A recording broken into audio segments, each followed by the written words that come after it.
மீதான ஆர்வம் வந்துச்சு? நீங்கள் எந்த நாடு, எங்கே பிறந்தீங்க, எப்படி வளர்ந்தீங்க, எப்படி தமிழ் மீதான ஆர்வம் வந்துச்சு? சரிங்க. வணக்கம். என் பேர் தாமஸ் டோஷி ப்ரக்ஸ்மா. எனக்கு சொந்த ஊர் சியாட்டில், அமெரிக்காவில் உள்ள ஒரு நகரம். ஆனால் காலேஜ் படித்து முடித்த பிறகு எனக்கு ஒரு அருமையான வாய்ப்பு கிடைச்சிது. அது என்னென்னா, மதுரைக்கு போயிட்டு 2 வருஷம் இருந்துக்கிட்டு அமெரிக்கன் கல்லூரியில் ஸ்போக்கன் இங்கிலீஷ் சொல்லிக் கொடுத்துக்கிட்டு தமிழ் படிச்சுக்கிட்டு அதுக்கு மேலே ஏதாவது படிக்கணுமா படிக்கலாமேன்னு ஒரு ஒரு அமைப்பு, ஒரு கல்வி உதவி தொகை அது எனக்கு கிடைச்சி, எப்படியோ எனக்கு கிடைச்சிது. அப்போது என்னுடைய நோக்கம் என்னென்னா, ஒரு கிராமத்தில் தங்கணும், கிராமிய வாழ்க்கை நேரில் பார்க்கணும்னு ஒரு ஒரு ஆசை. அப்போது தமிழ் பேசியே தீரணும் இல்லையா? அதனால் எப்படியோ எனக்கு அருமையான ஒரு தமிழ் பேராசிரியர் ஆகிய முனிவர் கூவை ராமகோடி அவர்கள் எனக்கு வாத்தியராக இருக்க நேர்ந்தது. அவர் வீட்டுக்கு போய் படிச்சுட்டு வருவேன். அவர் காலேஜில் வேலை பார்ப்பேன், அதை பார்த்துட்டு அவர் வீட்டுக்கு போய் சாப்பிட்டுட்டு படிச்சுட்டு திரும்பி போயிடுவேன். இல்லை போய் படிச்சுட்டு சாப்பிட்டுட்டு கிளம்புவேன். இல்லை விசேஷம் வந்தால் படிக்காமலேயே சாப்பிடுவோம். அப்படி ஒரு பழக்கம் உண்டாயிருக்கு. ஒரு வருஷம் அவர்கிட்ட படித்தேன். அப்புறம் ஒரு கிராமத்தில் தங்க ஆரம்பித்தேன். அந்த கிராமத்தில் தங்கிக்கிட்டு மதுரைக்கு போய் வேலை பார்த்துக்கிட்டு வாத்திட்டு வீட்டுக்கு போய் படிச்சுட்டு அப்படி வருவேன். ஒரே சுற்றுலா ஒவ்வொரு நாளையும்.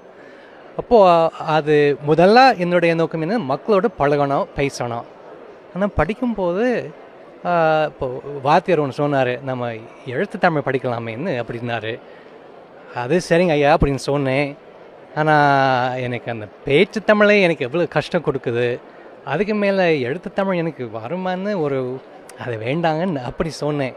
அவர் என்ன சொன்னார், அது சரிப்பா, அடுத்த வருஷம் ஊருக்கு போகிறீங்களா, இப்போ நாங்கள் எழுதிய கடிதம் படிக்க வேண்டாமா? இல்லைங்க ஐயா, நான் படிக்கணும் அப்படின்னு சொன்னேன். அதுக்கு தமிழில் பதில் எழுத வேண்டாமான்னு அப்படி சொன்னார். இல்லைங்க ஐயா, பதில் எழுத தெரியணும்.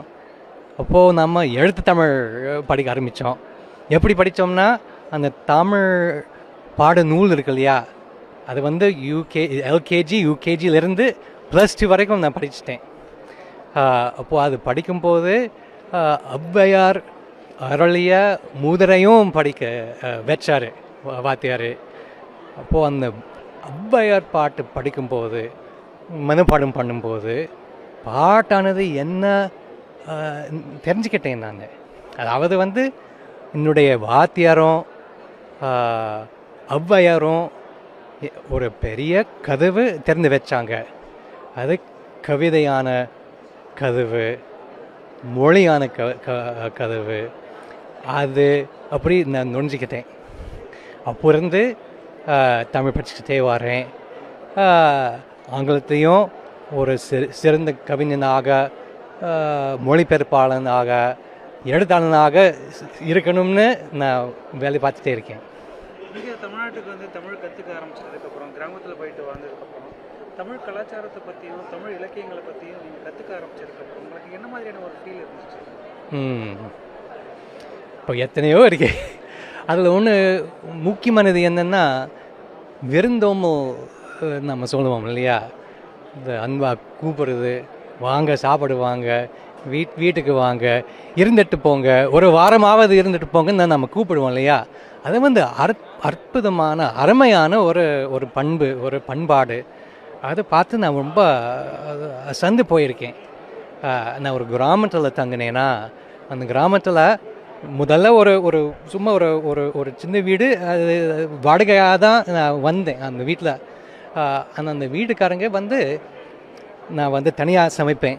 ஏதோ ஒரு ரசமோ சாம்பாரோ சோறு வச்சு நான் சாப்பிடுவேன் தனியாக.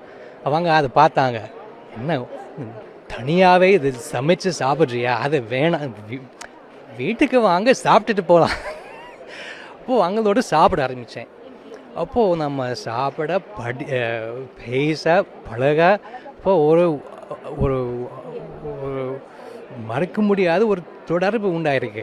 எப்போது அந்த ஊரில் எனக்கு அம்மா, அப்பா, தம்பி, அக்கா, மதனி, மச்சான், பங்காளங்க ரொம்ப பேர் இருக்காங்க. அந்த ஊர் எனக்கு சொந்தக்காரங்க எல்லாரும் அப்படி ஆகிடுக்காங்க.